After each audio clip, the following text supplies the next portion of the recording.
This is the Seahawkers Podcast, episode 349. I'm Brandon Schultz of the Military Seahawkers, and joining me, my good buddy and Montana Seahawker, Adam Emmert.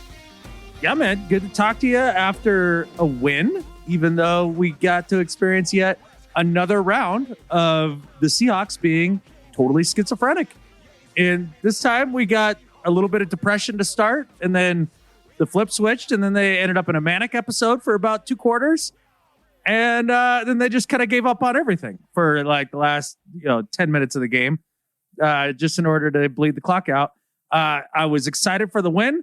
I was also very confused after the game.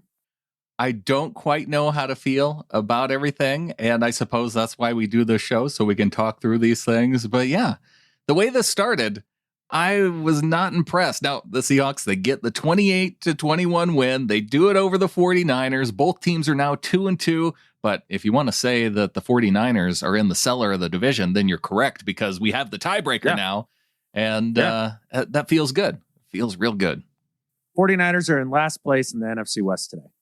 But the Seahawks look like they might be trending that way after the first 5 drives. The first 5 ended in a 3-and-out. Oh, my God. The offensive line was getting bullied, like absolutely bullied. I mean, even Dwayne Brown. Yeah. Getting bullied out there. By Bosa. And Russ took a couple of the biggest hits I've seen him take in a long time. Yeah, I think it was the first sack where the guy came around right tackle and just annihilated him. I was worried. And he took a couple other big hits throughout this game, but they managed to shore it up and actually start moving the ball. And I don't know exactly what it was either. I went back and rewatched it because I was like, all right, so what it was the switch that flipped here? Yeah. And I couldn't put any specific thing on it. There didn't seem to be a specific adjustment. Like they went hurry up, or they started running 2 tight end sets, or they switched the run pass ratio, or they went more heavy play action, or they ran more man beaters, or whatever it was. I couldn't find the pattern. You have a Seahawks podcast and you can't figure out what adjustment the Seahawks offensive line made to beat this 49ers defensive line. The offense as a whole, because I think it was a team effort. Like it wasn't just the offensive line that picked it up. Everybody seemed to pick it up. I think it was a team effort. The only thing that I could kind of guess on, though, is that maybe the guys on the offensive line were picking up that the officials were not calling holding. And the only reason that I think of this is because I saw the whole fourth quarter. I saw the entire fourth quarter where our defensive line was getting held by the 49ers offensive line and nothing was getting called. On every catfish-ing play. They tackled Dunlap so many times as he came around the edge. Yeah. So finally he faked an injury to be like, guys, can we talk about this? And Pete was giving the officials the business over on the sideline. Yeah. And then on the very next play, they actually called a penalty for once. Yeah. And then that was it. Yeah. Maybe that was it. Maybe they just started holding. Yeah, it was an interesting game that way, officiating wise. Now, I know if you're going to talk to any 49ers fan, you're going to hear the same thing all the time. Well, we got injured. Everything was injured. Yeah, well, Jimmy Garoppolo's your quarterback. This is what he does. This is now season 4 of this catfish with them. Okay, once is a coincidence. Your whole team gets injured. That's a coincidence. Twice is a trend. 3 times is you problem. We're going on 4 now. You know what? You know what? Jimmy in the post-game press conference talked about how tired he was of being injured every season. It's like he's even admitting it himself that he's getting tired of being injured all the time. Yeah. So I don't take injury as an excuse from a 49ers fan at this point. Like, this is just who you are. It's part of your team identity. You get injured all the time. Maybe your training staff stinks. Maybe you draft fragile players. So if you're a 49ers fan, you blame it on injuries. Maybe you blame it on some Kyle Shanahan play calling. They did run the ball pretty well. I don't know. I thought that they could have, I think they could have given Trey Lance some better opportunities for success. I think maybe called a little bit more of zone read. I don't know. The Seahawks seem to be bottling it up pretty good. They bottled up Kittle really well. I think that was the most impressive thing. Was how Ryan Neal was there to shut down Kittle. And then even we saw Jamal Adams break up a pass in the end zone. Gosh, we saw Quandre Diggs flying around all over the place. The secondary, I was happy with the way they rallied to the ball. DJ Reed moved back over to the right side. Sidney Jones filled in on the left side. No Trey Flowers. No, wait. Future Hall of Famer Sidney Jones. Continue. There were some interesting mixed reviews on Sidney Jones following this game. I think a lot of people just want him to be better than Trey Flowers, and he's kind of a little bit better than Trey Flowers. And so, he did it for a game. And so people they avoided kind of poo-pooing him too much in this game. I only heard Trey Flowers' name once in this game, and it was a penalty on special teams. Flowers reminding us all that he was still out there on the field. But the secondary did play a little better. And it also, too, though, this was a fortuitous matchup. And I wish I would have thought about it more before we did our last podcast. But, I mean, the 49ers are very much a run-first team. And the Seahawks actually played the run pretty well throughout the day. And then you try to make them beat you throwing the ball. And whether that was Jimmy or Trey, it didn't matter. I mean, Trey was even worse. But as far as the game plan is concerned, switching it up for Trey, I heard Kyle talk about it after the game a bit in his presser. And, he made a good point. It's like, look, you game plan the whole week with Jimmy as the guy, right? And you design the whole game plan around that.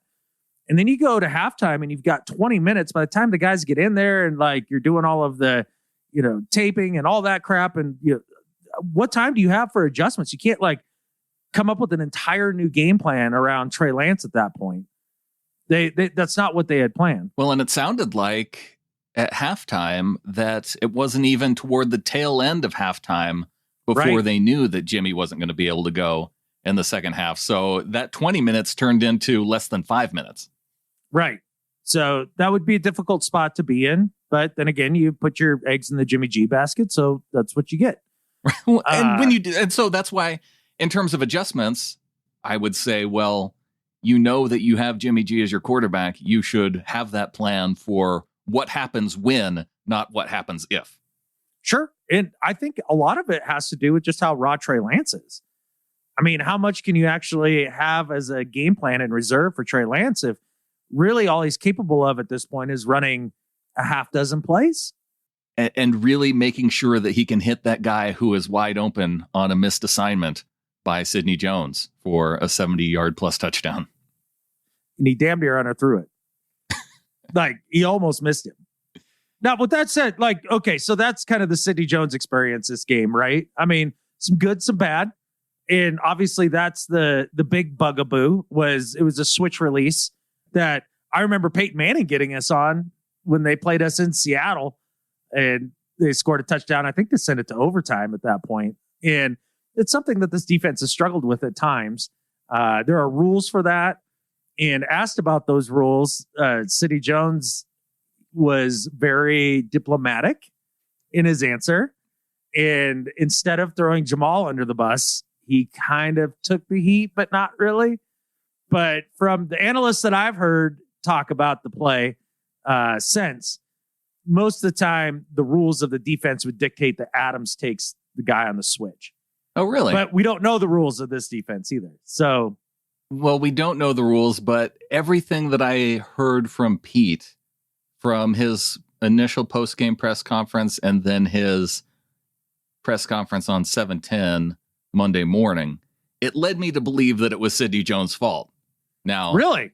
Yeah. Okay, because I listened to his presser and it felt very neutral in what he was saying. And so that's why I'm willing to accept that maybe I just have a little bit of bias that I want to blame Sidney Jones, but I kind of think it was his fault, and the guys were trying to protect the younger player.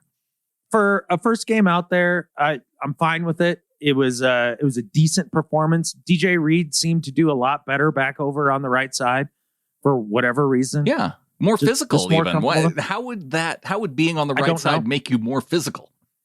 I have no idea. And really, the secondary as a whole played a lot more physically. Yeah. I mean, Diggs was thumping, Adams was thumping people. Q had the big interception. That was fun. We haven't seen that all year. We've been waiting on that. And it was a delight to see the defense play more consistently throughout an entire game. You had the Diggs interception. You had a couple other moments in the middle of the field where I felt like Seattle's defense had a plan for if the 49ers really started attacking that middle of the field. And so, yeah, to me, it felt like they had a plan for that. And whether it was Diggs running underneath routes when they were targeting Kittle, I saw Jamal try and cut underneath a route or two in this game and, nearly got his hand on the ball. If not, at least giving that receiver the sense that something like a big hit might be coming and leading to drops. So, yeah, it was nice to see the defense in this game. Now, I think I would have liked to see a little bit more on the pass rush side, but again, we kind of got toward that with a little bit of the penalty stuff too. Okay, cool. I did want to talk about that because while the sack numbers aren't great for this game, the pressure was fairly consistent. I mean, they were definitely speeding up the clock for the quarterbacks, whether it was Jimmy or Trey. Yeah. And you could tell that really screwed them up. And that's definitely the MO for Jimmy for sure. We don't know that about Trey to this point, but being a rookie, it makes it much harder. And so the defensive line was actually doing well enough in terms of pressure. They even had a couple of really killer stunts throughout the game that were fun to watch. And really, I think the one I'm thinking of the most, Rasheem Green looped around, and I think Taylor ended up cleaning it up. And it was just a nice little game that they played. And I think they even got Trent Williams on that one.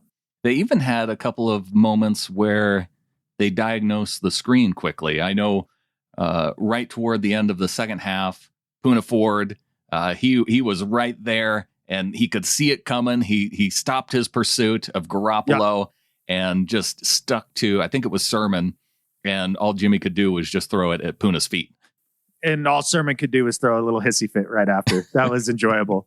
Now, with that said, the screen coverage was 50-50. It was 50-50, but it was better. It was better than I think we'd seen it through the first few games. Yeah, it wasn't a complete dumpster fire as it had been the last two games. That's for sure.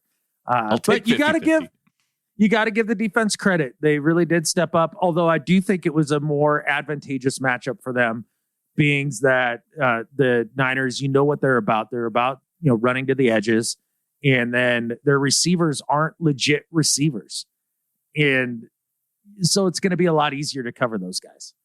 Not legit receivers. Yeah. I've been saying that I know off season, and I'm not wrong. They're running backs that are now playing receiver. Well, it does lead to guys like Deebo Samuel getting a lot of yards after the catch. And yeah, he was the one that got, when you're not even touched, it's easy to get 70 yards after the catch.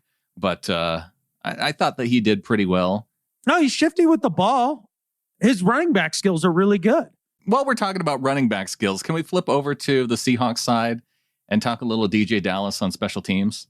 Okay. What was he doing running into the punter? Okay. I was interested to hear your take on the long return. Tackling himself right into Wisnowski on the kickoff. Was that the most uninventive kick return in the history of kick returns for a big one? He literally ran in a straight line. And then when the punter got in front of him, decided, catfish it. This straight line thing's been working great. It gets tackled by the punter for no reason. Yeah. Not one juke. No. There's no shifty in there. Not even a little bit.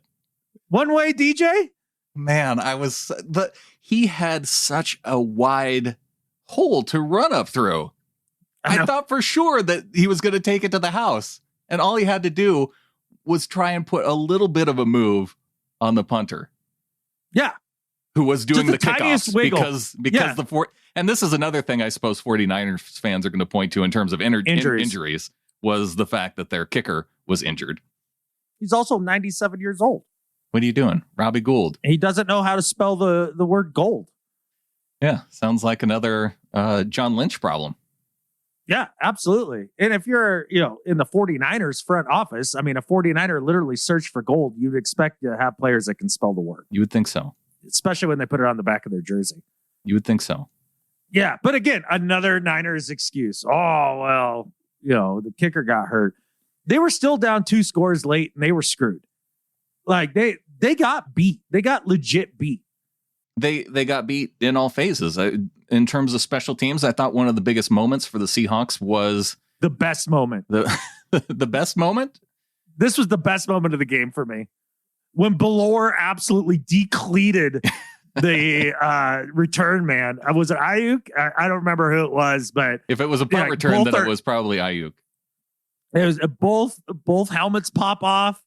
Bellore's flexing. I mean, he knocked that dude back like 4 yards. Yeah. He cammed him. Yeah. He absolutely cammed him. And it was Bellore on top of that. And I was like, yeah, there's my dude. And then our other special teams dude came up with the big turnover. It was, the funny thing is it was DJ Dallas who was there to knock the ball loose, but it was John Radigan who came up with the fumble recovery.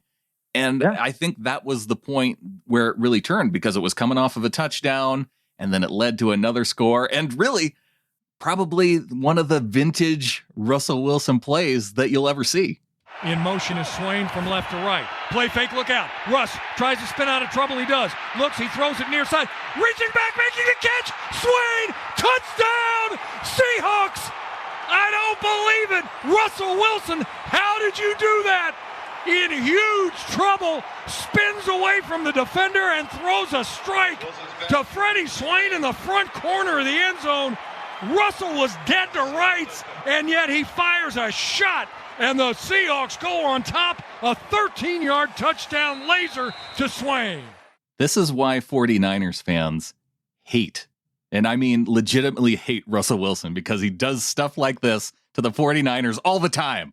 Yes, understood. And I could understand that from their perspective completely. But one of Russell Wilson's top 10 plays of all time, and that's not like my opinion, man. That came from Russ himself. He says that's a top 10er for him. Yeah. I like that ESPN put out the tweet of Russell Wilson being swung around by the 49ers defender with Nick Bosa also bearing down on him, and just with the caption of Russell Wilson threw a touchdown on this play. Right. Yeah. Go figure. Speaking of the man, the myth, the legend, his 100th win and the fastest dude to do it ever. Obviously, that's not completely an individual accomplishment, but you look at the names that are on that list, and you tend to be an all-timer if you're in that range, among those. Yeah. If you tell me quarterback wins aren't a stat, and then you look at the list of Hall of Fame quarterbacks on that list. Right. I mean, it is and it isn't. It's a half stat. It's a half truth. It is. Yeah. Like, you have to be really good to hit that mark that quickly, obviously. I mean, Tom Brady's racked up a lot of wins. He also happened to play in the weakest division of football consistently for nearly 2 decades. Oh, yeah. Those two things can be true at the same time. Sure. And yeah, Peyton Manning. I mean, he got off to a little bit of a slow start, but he turned things on. Also, probably a weakish division. But, when you have a Hall of Famer as your quarterback, then the rest of the division tends to be weak around you too, I suppose. It certainly helps. You tend to rack up more wins when you have an all-time great behind turns center. Turns out that way. It turns out. I mean, I know you came to listen to this podcast for expert analysis, and there you go. If you have a good quarterback, you're more likely to win. At Jeff Scott AZ12 on Twitter says, watching the replay of Seattle versus San Francisco, I'll take the win, but I'm not sure whether the Seattle defense actually played well or if it was just bad quarterback play by Lance, maybe both, but it feels like it was more about the San Francisco mistakes. Little column A, little column B. I would agree. It was, again, that's kind of why I started the podcast the way that I did. It still felt a little schizophrenic, and you just didn't know. You can have moments of greatness and moments of just like, why is Debo wide open by 20 yards on all sides? Yeah. So it's hard to wrap your head around. And look, Ken Norton coaching for his job. There's no doubt about it. And I guess he came up with a better performance this week. Pete seems to have a lot more patience with the progression of the defense than any of us do. It does feel like he has some patience too, because he had patience around making the switch from Trey Flowers to Sidney Jones. I do come out of this game feeling a little bit, and even going into this game, I had that feeling of, okay, the Seahawks defense, they played really well against a mediocre or worse quarterback in Carson Wentz. And then they struggled against, mediocre or better quarterback play the last 2 weeks. And now I feel like the defense is going as the quarterbacks go so far this season.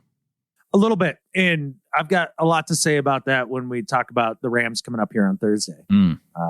Because I went back and watched the Cardinals and Rams game and definitely made some impressions. All right. Who else made an impression on you in this game, Brandon? And if the next words out of your mouth don't rhyme with Schmalix Nollins, then I'm going to be really angry with you. Going to turn and hand to Collins, who finds some running room and break free. 10, 5, he is in! Flips at the goal line, touchdown! Seahawks! Alex Collins is going to do his Irish dance, and well he should. An explosive touchdown run and a flip into the end zone from 14 yards out. The Seahawks pad their lead. Now, just 10 carries for 44 yards, but he did have that 14-yard rushing touchdown, which was a check down by Russell Wilson, by what it looked like anyway. And then he had the 2 catches for 34 yards and the longest play of the day, along with DK Metcalf, but had that 28-yard reception on the first scoring drive for the Seahawks, where they were able to tie it up right before the end of the first half. Yeah, and you saw him get a fair amount of run in this game. And I'm delighted to see that they have made the decision that Alex Collins is the number 2 back. Like, I'm done with one-way DJ, like, as the backup. And I don't need to see Travis Homer out there, even though he is probably the best pass protector. I get it. That's great. But, I mean, Alex Collins brings a whole nother dimension to the run game that is a really nice pairing with Chris Carson, who had a yeoman's day. I know it's not going to look fancy on the stat sheet and all that, but he ran hard. He got the tough yards when we needed them, and had a very solid game himself. And again, it's a little like the game that Russell had. His stat line isn't gaudy. Oh no! I mean, shooting through for 150 yards or something like that. 149 yards, but had the 2 touchdowns. He took 3 sacks, but I think those were all in those first 5 drives where they went 3 and out. Yeah. But you heard Pete talk about it, and you saw it throughout the game too. And I think this was part of what culminated from all the offseason discussion between Pete and Russell, is they let Russell really dictate what he was going to do out there.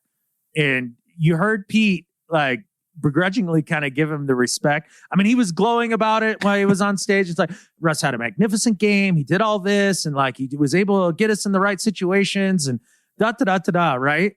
And then after he says all that, he goes, it's all part of the system. But it's just to make sure that everybody knows that like it really came out of the coach's brain. Well, you point to Russell Wilson's passing stat line, but how about Russell Wilson's rushing stat line? 4-man rush by the Niners. Russell's going to scamper out left side. He looks, he pump fakes. Now he's going to run. He's going to head for the first down sticks. He's got it. He's into the end zone. Touchdown, Seahawks. Russell Wilson just kept on running and nobody stopped him. And he dives for the pylon and he is in from 16 yards out. Russ says, nobody open, I'll take it myself. And he does. And the Seahawks take their first lead of the day, 13-7. Did you sense some surprise in Rabel's voice that Russell, he sprinted toward the end zone? Yeah. Well, it's been something that has been decreasing in Russell's game as he's gotten older, and it makes all the sense in the world. It's how great quarterbacks progress. They definitely stop relying on their legs like they used to and are more on their brain and their arm, which is what you need to do to survive long term. But it is nice to see that, when push comes to shove, if you give him the opportunity, and also the Niners were in man, and he saw that. Yeah. And so with all the defenders' backs turned to you, now you've got an opportunity, and he took full advantage of it. It was great. Yeah, he only had the one guy to beat. I think it was DeForest. No, not DeForest Buckner. He's not on the team anymore. Javon Kinlaw. Now. There it is. But yeah, and then Kinlaw goes down and pretends that he has an injury because he can't catch Russ. Well, his pride hurt. Pride hurt a little bit after. Although he's a big dude, there's no shame in not being able to chase down Russell Wilson. Yes, sir. Is all the shame. Feel all the shame this morning. I mean, I guess he is only a second-year player, so you out of the SEC, those guys should be able to run down a quarterback who's in his, almost in his mid-30s. Well, I mean, everybody from the SEC thinks they can run down Russell Wilson, but, he's a professional player. Like every dude on every roster is like one of the better dudes in the SEC. So no shame there. Another guy coming out of the SEC. Wait, was DK out of the SEC? Ole Miss? Yeah, that's Ole SEC Miss. football, right? Yeah. I think so. We're big college football buffs, you can tell. How about DK? You talk about how the team was off and on. I felt like DK was he matched up with that in this game too. You had moments with being physical and getting the touchdown, and then you had moments where, gosh, I think that, man, DK, catch that football. Yeah, a little bit. It was an up and down game for pretty much everybody, I think. I mean, even looking at Tyler, who came up with some big catches throughout the game, there's like 1 or 2 games a year where I watch Tyler out on the field and I'm like, oh God, he's just too small to be out there. He's going to die. And this was one of those games. I mean, he got freaking obliterated on a few hits in this game. And you were just like, oh my goodness, he can't be out there right now. Yeah. But he is one of the toughest mofos you will ever come across, man. Like, I am so impressed with Lockett's ability to even play this week, with the knee stuff going on and everything, come out, be productive, and then continue to fight through when the Niners were just pummeling him.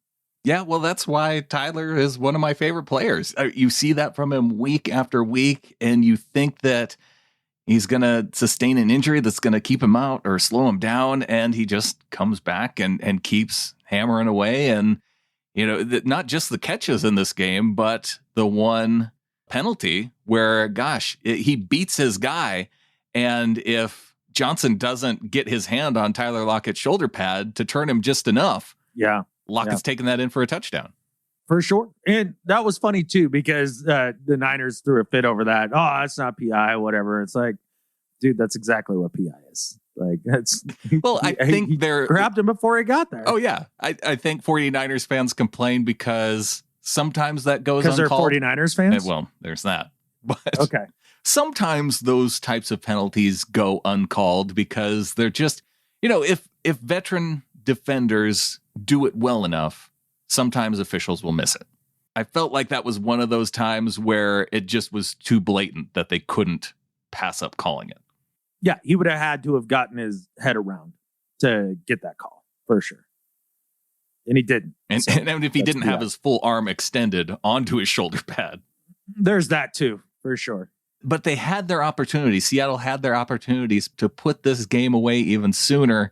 And it felt like, again, they squandered a drive that started at the 50 late in the game that you're like... And they go run, and then punt. And it's like, why are we turtle showing? Yeah. Like, I mean, I get it to a degree in playing clock management. It all worked out, but it is annoying. The other thing that's annoying, and I need to know, like, who's decided these things. Who has decided what we do with 30 seconds left in a half or at the end of the game? Like, who's making those decisions? Because the last couple games we've seen, instead of throwing a Hail Mary, they do the stupid check down thing, and it's a stat patter, and the guy gets stopped. It's usually Homer, 30 yards from the end zone. And then in this game, I think they got the ball back with like 38 seconds left in the half, deep in their own territory. And instead of just taking a knee, we're running plays. Right. You're just inviting injury. You're inviting turnovers. Like, I don't understand it for the life of me. What in the catfish is the point of that? Well, especially when the decision was so clear in that moment that after the punt is almost fumbled away by Freddie Swain.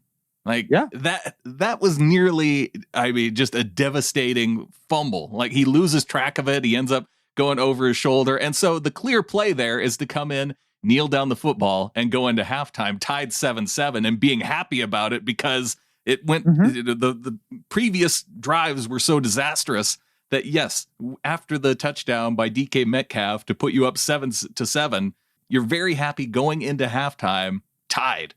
Oh, 100%. I was furious when they were doing that. What are we doing? Why? I mean, if there was one clear, good, solid reason as to the why of that, then okay, I guess. But I don't know what it is. And I haven't heard anybody asking Pete or anybody about these decisions. Well, he did discuss it in his 7-10 appearance because he talked about it being a clear decision on being content with going into the locker room with the tie, but he didn't talk about actually running plays either. Yeah, exactly. He said the same thing in his presser, and it was like, okay, well, if you're content with that, why are we handing the ball off?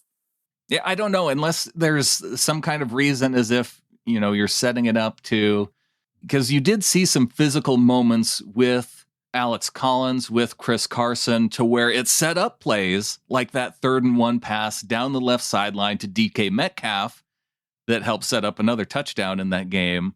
So, maybe it's just part of that package to where you're showing the 49ers that you want to be a physical run football team. And then when you get into that 3rd and 1 type situation, then that's when you go deep to DK and pick up the long throw there.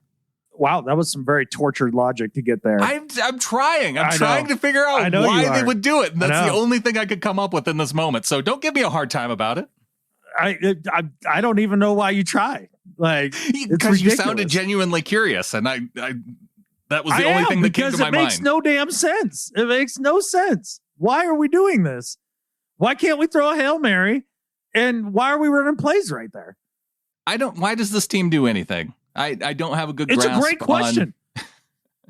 It's a great question. I mean, this season, the last 2 seasons, this season and last season, I feel like I'm searching for answers in a way that I wasn't before. Like the football was much more clear in years previous. It seems so much murkier now in terms of exactly what it is that's trying to be accomplished and what you're going to ride and die with. Because that game was a Pete game all the way around. I know there were a couple people wondering if Pete had control over the play calling. I think when the offense started out the way that it did, we didn't see that first half offense that we did the last 3 games. Instead, we saw the second half offense. And I don't know why you just can't do both. Can you only play offense in one half? And I guess if you're going to pick one, pick the second half. But I want both. Yeah. I mean, this has been an ongoing theme as a 12 for the entire tenure of Pete's career. Like the offense although I guess was it Russ's rookie year? Yeah, it was his rookie year where they went on that roll where they scored like 40 a game on people plus, right? Yeah. And they just put it together for entire games. And you just don't see that very often out of this offense. Is it going to be any less frustrating this week coming up against the catfishing Rams? It depends. It depends on how much we are invested in Russ's ego. Ooh. Because if he needs to go out there and beat the Rams his way with, Sean McVay's offense and throw the ball over the yard and do all that, then probably not. Probably not. But isn't that how the Cardinals just beat the Rams? No. The bread and butter of their offense to that game, they ran it between the tackles really well. They couldn't get crap going outside, but they kept them ahead of the sticks. It kept most of the down and distances a manageable distance. And then when Kyler was very decisive in first read not there, then he just was going to go ahead and just take off. Well, I did notice that Rams fans were, maybe no, I think you can use plural. There might be 2 now. They're concerned about the linebacker play in that Rams defense. So the ability to run the football, that may be challenging one of the Rams' bigger weaknesses. I think so. And as far as the passing game was concerned with the Cardinals, the most effective stuff they were doing, they got them when the Rams were in zone and they were sitting down in the zones real well. It was a lot of little hitches and just post ups and things of that nature, little comebacks, just finding the soft spot in the zone, which is not something that we do really well. Well, what we've seen through these first 4 games again we don't do really well against mediocre or better quarterbacks. And unfortunately, I put Stafford in the better column, on the better side of mediocre for sure. And especially with the way that he's been playing through the first few games. Now, he did have one of his worst games of his career against the Cardinals. Yeah, he missed a bunch of gimmies in that game. And I'm not sure. You do get that out of Stafford in stretches. There's no doubt about it. Now, are you going to get that again in a consecutive game? I'm not sure. And so that gets a little scary. And then Aaron Donald was quiet last game. And I really don't like that because he tends to really step it up when it comes time to play the Hawks. He just loves destroying us. He loves destroying Russell Wilson for sure. Yeah. This is a worse matchup than the Niners was because the Rams can't really run it all that effectively. They'll get you a little bit here and there out on the edges, but like they are like 70-30 pass to run would be my guess. I don't know what the actual stat is, but it feels that way. Yeah. Henderson had a pretty good game against the Cardinals though this last week. He was okay. Michelle, he had a fumble on like his third carry. Yeah. Yeah. And then he barely ran it at all that game. Yeah. And so, I mean, if I'm the Rams, I'm definitely attacking the secondary. I mean, I'm not going away from that MO. Their strength plays into our weakness that way. So it's really going to come down to the pass rush, much like it did last week with the Niners. Stafford is a very similar quarterback in that way.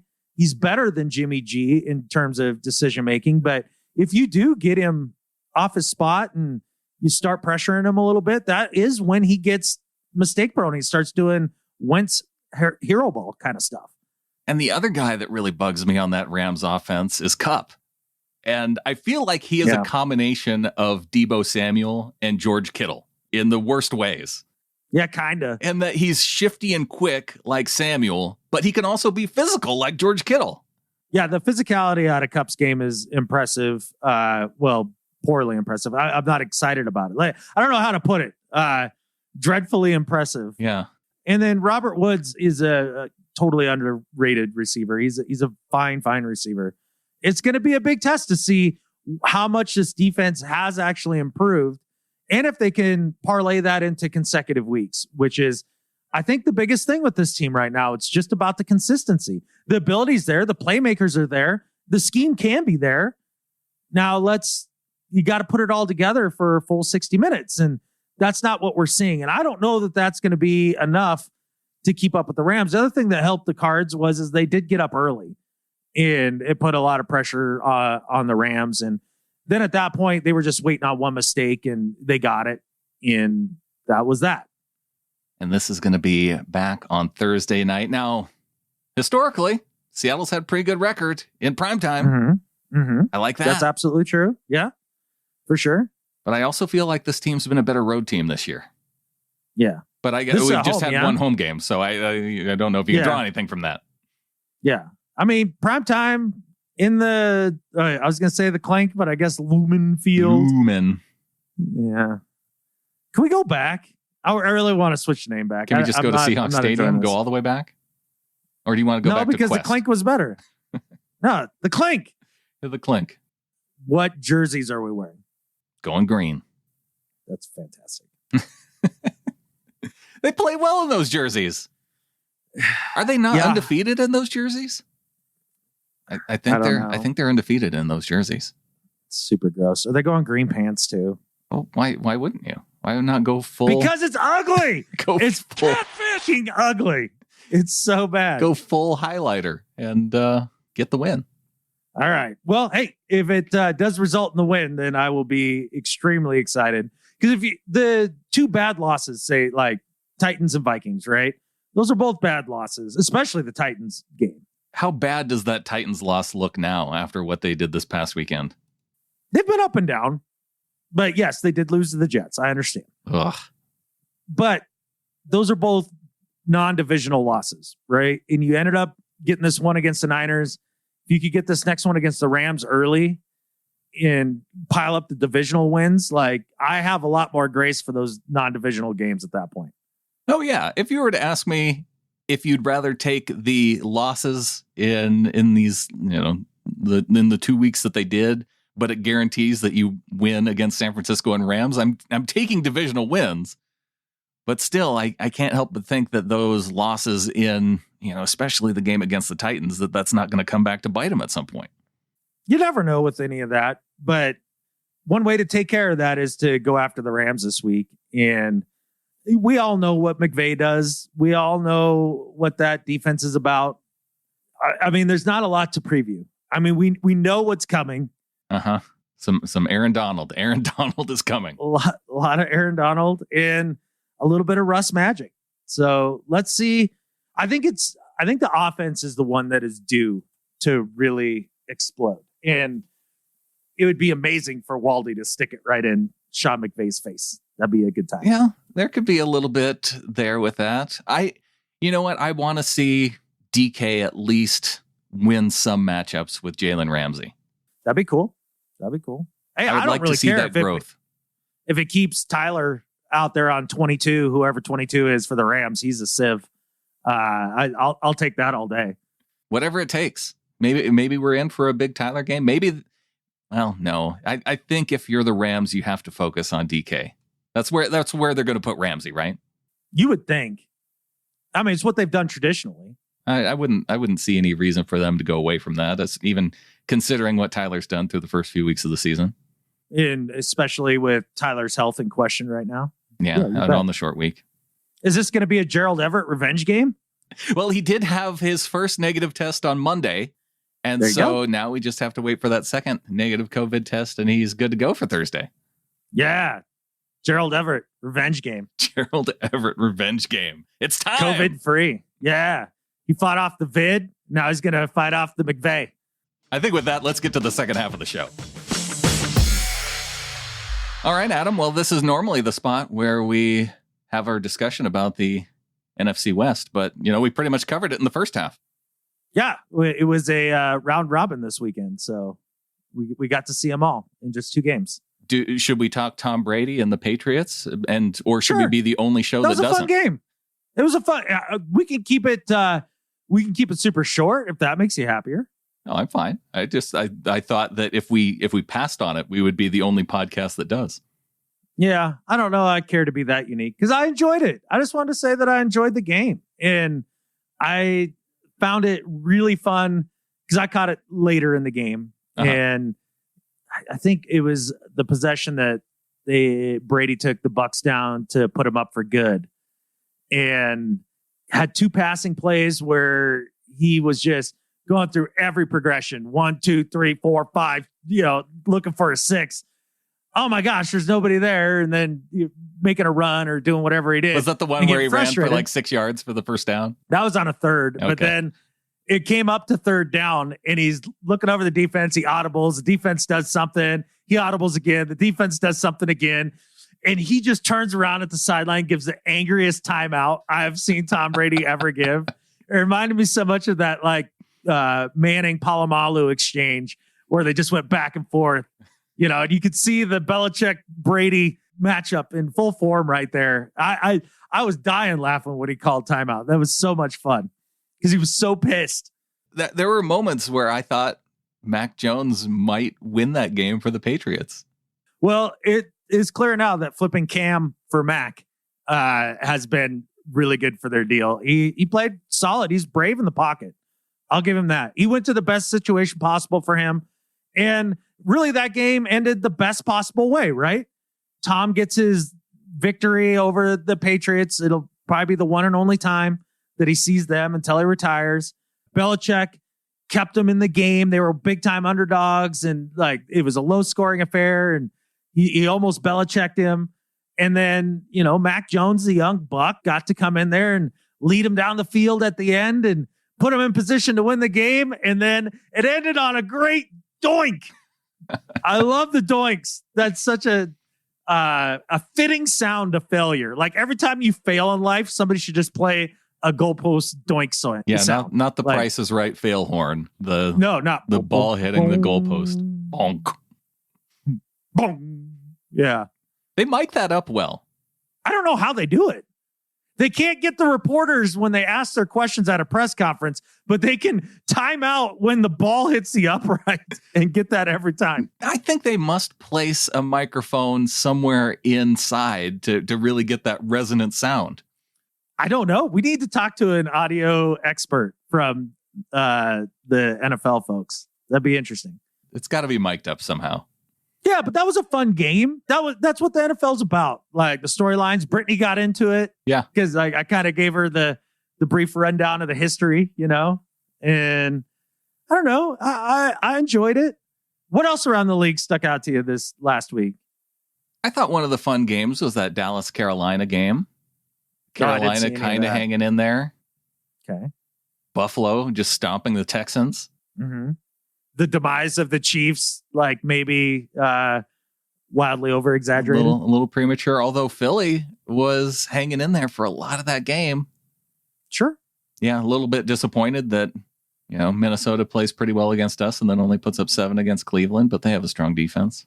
Yeah, I guess. That's par for the course for those Vikings. Cincy Jacksonville was entertaining enough for a Thursday night game, I suppose.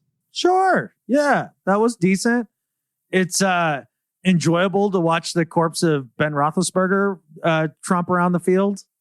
It does give me that expectation that we should have no issue with Pittsburgh in a few weeks. We should have no issue with Pittsburgh in a few weeks. Right? Yes. Okay. I feel strongly about that. Okay, good. Because from your tone, I wasn't quite sure if you fully believed it or not. I believe it. Okay. I believe in it like the moon is a sphere. And so is the earth. I believe in it that strongly. What do you say we welcome some new members of the flock? I believe in them. Kick things off with those who are believing in us as our executive producers. DCH, Dustin Mock, Brian Shaw, Kevin Watterson, and Jake Burdine. Also, welcome to the flock and one of our October executive producers now because Gordon Smith came in at $145.44, the 1212 annual donation, and says, okay, guys, time to cleanse my chakra. First, I've been freeloading for 2 years and have repented. Second, I have let Alaska life away from Montana get in the way of watching the Hawks. Salmon fishing, moose hunting, and everything Juneau has to offer has lured me away. I'm back with my number 88 Disley jersey on, ready to show the 49ers what a Montana thing is when they suffer a beatdown from the Hawks. I will be in Juneau for the season, but I'm in for the long haul. Go Disley, go Grizz, lacrosse, beast of a son plays for them, and of course, go Hawks. Go Hawks. So Gordon's like one of the third coolest people in the entire world. Yeah. He sounds pretty cool. Yeah. Moose hunting, salmon fishing. Yeah. Well, and I'm sure he does it all barehanded too. Well, yeah. Like he strangles a moose and then he takes it home and eats it. That's what you do in Alaska. Yeah. Yeah, absolutely. I'm just saying he's an all-around badass. From one all-around badass to another, welcome to the flock to Travis DeGon in at $5 for the month. No, I appreciate that, Travis. I see Travis as more of a tactical trapper when it comes to hunting. Oh, like he's not out there like strangling a moose with his hands. I think he's using more of his intellect in like outsmarting all of the critters out in the woods. Okay. That's my guess. I just get that feeling from Travis. Well, Jacob Hawes is also in at $1 a month. Welcome to the flock to Jacob. Yeah, at $1 a month, Jacob's a vegetarian. He doesn't even hunt. I'm just kidding, buddy. I appreciate you, man. Yes, we appreciate everyone who comes in because they find value in the show and they return that value by becoming a member of the flock at getintheflock.com. Yeah, man. P Money comes in with an email, says, so it just hit me. Why the hell didn't we try to re-sign Shaquille Griffin? We're hurting at corner, and average corners aren't easy to find, let alone great ones. I think great cornerbacks are a lot like great offensive linemen, few and far between. Well, it's an interesting question, and we've talked about it a bit, especially through the offseason. I think overpaying at corner is a place that you get in trouble roster building. And why I think Shaq is a good player, and I enjoyed his time with the Seahawks. I don't think he was at the level of the money that he did get in free agency. Yeah, $16 million a year in Jacksonville. Yeah, I don't think that you pay that and then are happy about it in a couple of years. No, you definitely overpay for linemen, defensive or offensive. Yeah, I would rather pay $16 million to a guard like Joe Tooney got for going to the Chiefs, right? There you go. Like, not a great offensive lineman, obviously good enough that the Patriots allow him to leave, but also good enough that that's a guy that you pay a little bit of money to, and you feel solid at the position. Unfortunately, we didn't save on corner and then spend on the offensive line, so there was that problem. I mean, a little bit. You got Gabe Jackson, and they via trade, but you still got to pay him. Yeah, I guess. All right, that's fair enough. All right, fine. And they didn't pay Jaron Reed, though, so... Yeah, which I was fine with that one, too. I don't think that the Chiefs' defense is feeling the... Jaron Reed effect? The Jaron Reed effect, yeah. The Chiefs are struggling a little bit on defense this year. They are. And they may get it together. They may not. I don't know. I don't really care. They're in the AFC, and I don't have to worry about them until the Super Bowl. So, and I may not even have to worry about them. No, you're either worrying about them or Buffalo or those two teams. Maybe Baltimore. It's possible. We'll see if Lamar can exercise his playoff season. Demons. Yeah, demons. I feel much better about Kansas City with their ability to put up points, Buffalo's ability to be a more complete team, and Baltimore I think, they're going to have to rely on their defense, making it work, and some really good play from Lamar. But, that was another thing. Saw Hollywood Brown flying down the field and actually holding on to the football, whereas he had the drops the week before. He did. I do have a question for you, though. Out of the NFC teams, who do you think's an actual good team right now? I think Green Bay's good. Okay. Obviously, the Rams and the Cardinals. Okay. And Tampa.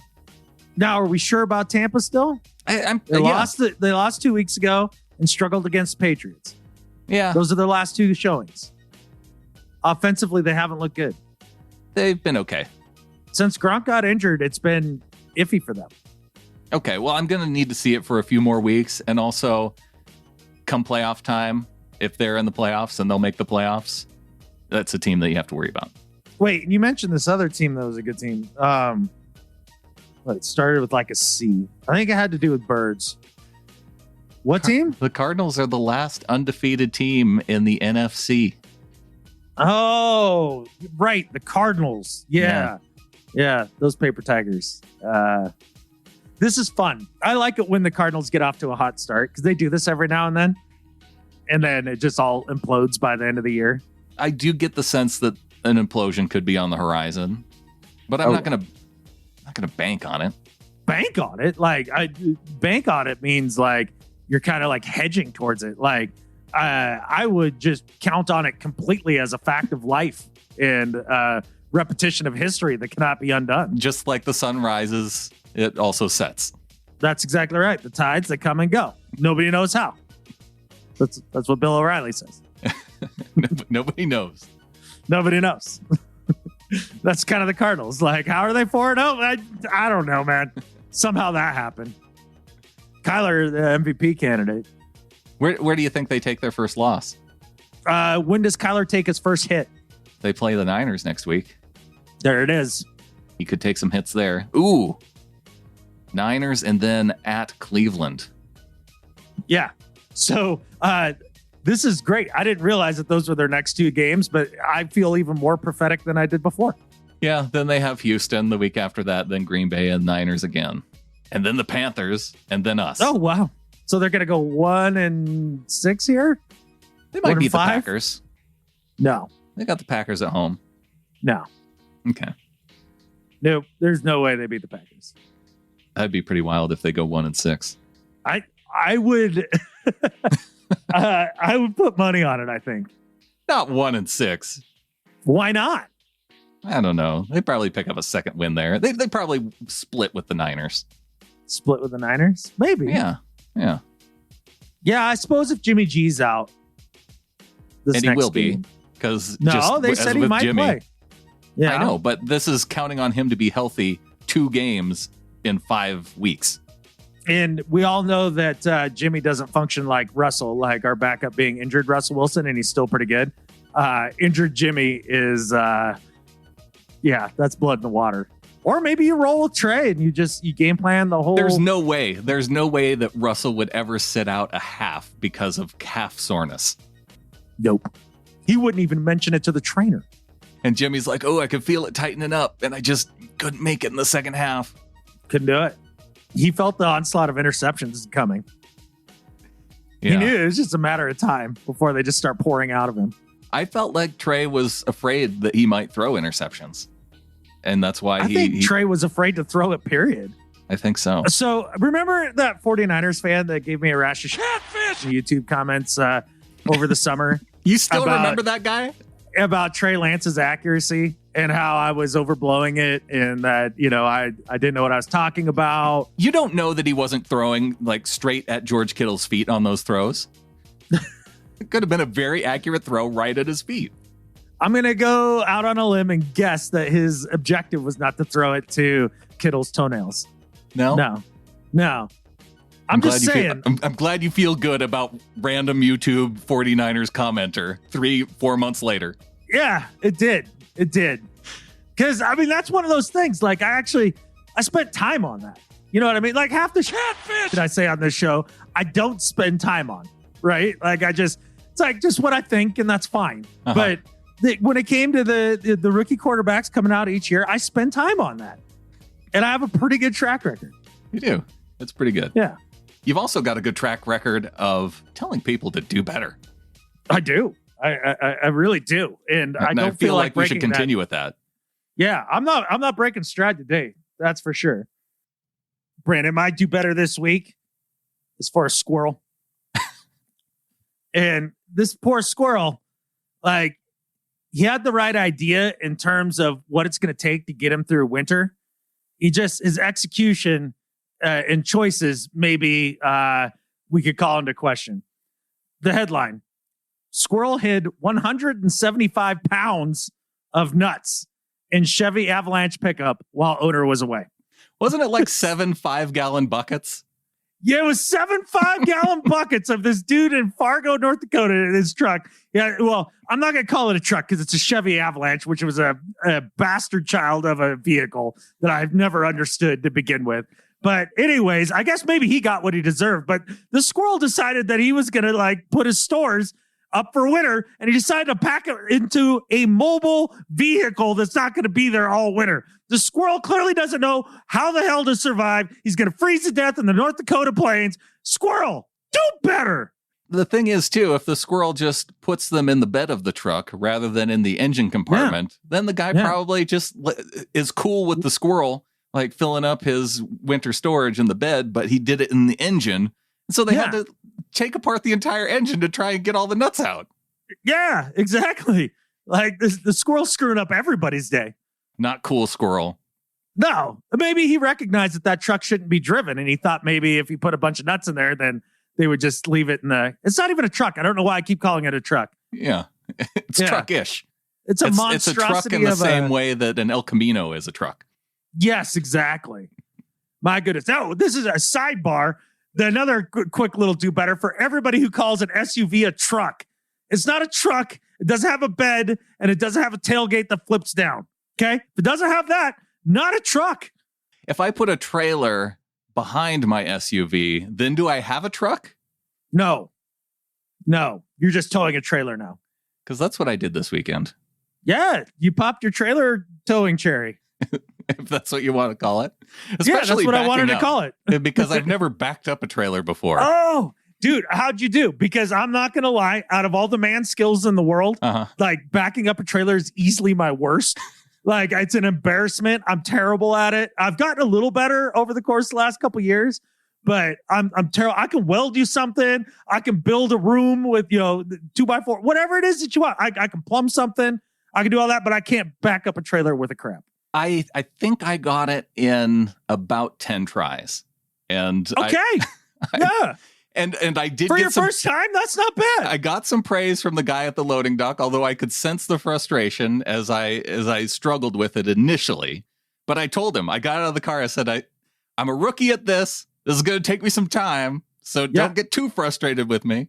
But I made it happen. I got it backed up to about where it needed to be, and we got the U-Haul loaded. But you know what? My do better is for an actual U-Haul as a company, because this feels like a long time coming. Well, I had this as a plan. I had planned to drive down to Missoula, pick up the trailer there, and because that's the point, right? The U-Haul is everywhere, and so you can pick it up and then drop it off in a different spot. I know for a fact there are 3 U-Haul locations in Missoula. There's 3 U-Haul locations, and I thought that at least one of them would allow me to pick up the trailer there, drive it to Kalispell, and because it's only 120 miles. Yeah. It's a trailer, which you know it's different with a moving truck, because that you might need those in certain spots, and sure, and it's maybe a little bit more difficult to move them around. Trailers are trailers, and they have a ton of them. Yeah. They wanted to charge me $500 to go from Missoula to here with the trailer, just for the convenience of driving it one way. So how does it feel to be $500 poorer? Oh, I'm not $500 poorer. I rented the one for in-town use here in Kalispell, and I drove it empty down to Missoula, and I drove it full back, and I paid $40. So for U-Haul, screwing me over out of the convenience, do better. You know, it's funny. This is apparently something that's a bit of a newer thing. They've always kind of done this, but not to this extreme. Yeah. So since all the pandemic stuff and everything, with a lot of people moving out of the cities and getting more rural and things like that, they're having a really hard time keeping stuff in stock, especially in the big cities. And because it's all coming out our way, which I don't appreciate. You can all stay there. You know who might do better should have been this week? Should have been for Mel Gibson and Marky Mark. Did they move here? Apparently yesterday they were downtown Phillipsburg filming a movie. Uh-oh. And I need to get in touch with their producers and be like, this movie cannot be released. Like, nobody needs to know about this place. I don't want the beauty and surroundings of my hometown. It's not beautiful. It sucks here. It's cold. It's terrible. Fires in the summer. All day, every day. Cold in the winter. It's so cold. You get hunted by bears every time you go outside. It's the worst. It's the worst. Montana is the worst. That's right. On to Better at Life. My Better at Life than Skip Bayless this week is for a reporter named Ben. I don't know what his last name was. I didn't catch it. But he was at a press conference with Belichick this week. And he finally did what I've been telling the reporters to do for so long. When they get shot down over all their questions, I'm like, dude, you got to give him something historical. Now, he didn't take it to the next level that I would suggest, which is like when they're asking him about Tom's return, like maybe talking about other quarterbacks' returns to their team, like Johnny like when Unitas Joe Montana question. Had to play the Niners when he was in a Chiefs uniform. When he was right. Things like that, right? Like that's how you do it. But what he did do is he asked him a question about long snappers. He's like, Bill, how come you have a whole roster spot, or all the teams do, for just the long snapper? Wouldn't it pay to have just a dude who like could play other positions and then also long snap? Like, it seems like you're eating up a roster spot that way.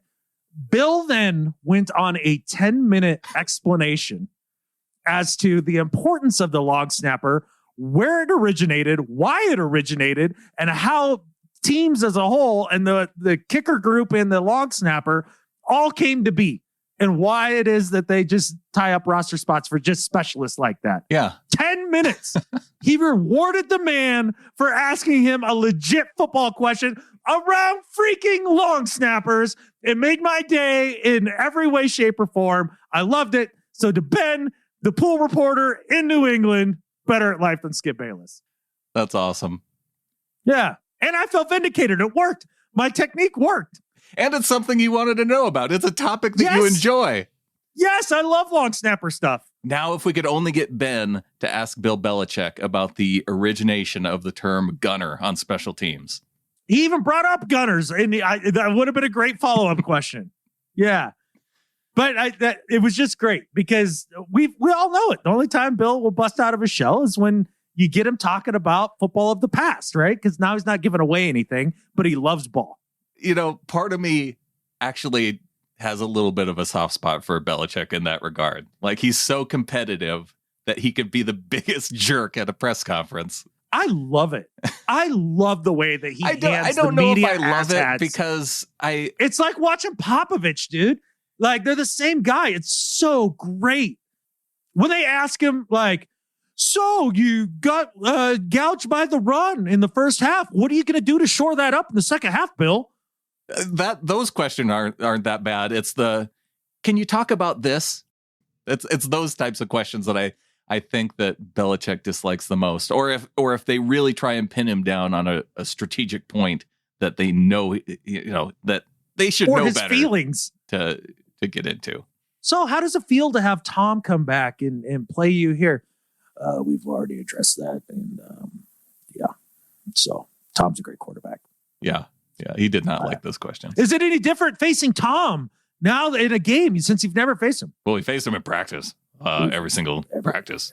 Every day in practice. And so I've seen a lot of Tom. Ask me about long snappers. Well, from one legend to another, Russell Wilson. Better at life than Skip Bayless this week. And this is thanks to Josh DeHuman coming in our Better at Life Discord channel. And we have a Better at Life Discord channel? Yeah, it's where people can put their Better at Life ideas for us. There's channels in Discord? Yeah, we have our game day channel. We have... I thought you just did that. You thought that was all there was to Discord? Yeah. No, there's a Do Better channel. There's a Pick'em channel. I even made a fantasy football channel for people to talk fantasy football in who want to do that on Discord. Why would you enable those people? Well, I made the ability there, and then I muted it so I don't have to or get any notifications for it. Yeah. Okay. But then I have narcs like Hong Kong Hawk saying that they're talking crap about our Seahawks in the fantasy football channel. And I might just have to close it down now. I talk bad about the Seahawks sometimes. And kicking me off the show? And then ban Hong Kong Hawk for being a narc. I think that's where we need to start. Narky Bloomy. Can't have that. So my Better at Life this week is for Russell Wilson, not only getting his 100th win for the Seahawks, but he passed a really, how do I want to put it? It's interesting. It's one of those accomplishments that I wouldn't have even thought to worry about as a stat. But Seahawks PR put out that Russell Wilson has a passer rating of 110 or higher and no INTs in each of his first 4 games, and he joined legends John Haddle and Milt Plum as the only players in NFL history to do that through 4 games. 110 quarterback rating, 0 INTs in the first 4 games of the season. So for Russell Wilson, better at life than Skip Bayless. Dude, September Milt, he was unbelievable. Nobody likes September Milt. No. I mean, both those guys were Pro Bowl quarterbacks, but they're not. Were they? Yeah. Those are names I'd never heard of until just now. No. Well, and Haddle even, he was in the Super Bowl era. No. Yeah, I think for the Oilers. Wasn't he Oilers QB? The fact you have an inkling at all is amazing. I could be screwing him up. I might be mixing the two up. I think he was a Las Vegas Raider. I don't think Las Vegas was a city in the 70s. Don't bother me with your facts, logic, and reason, Brandon. Bad enough. Hey, don't take it out on me. Let's take it out on the Rams coming up on Thursday. Yeah, catfish the Rams. Catfish them hard. I catfishing hate them. Catfish them every which way from Sunday. I hope they catfish and lose. I hope they're catfishing embarrassed. I hope their wives kick them out of the house for the pathetic performance that's coming up on this Thursday. Catfish the Rams. And with that, there's only one thing left to say. Go Hawks. Go Hawks. Catfish them.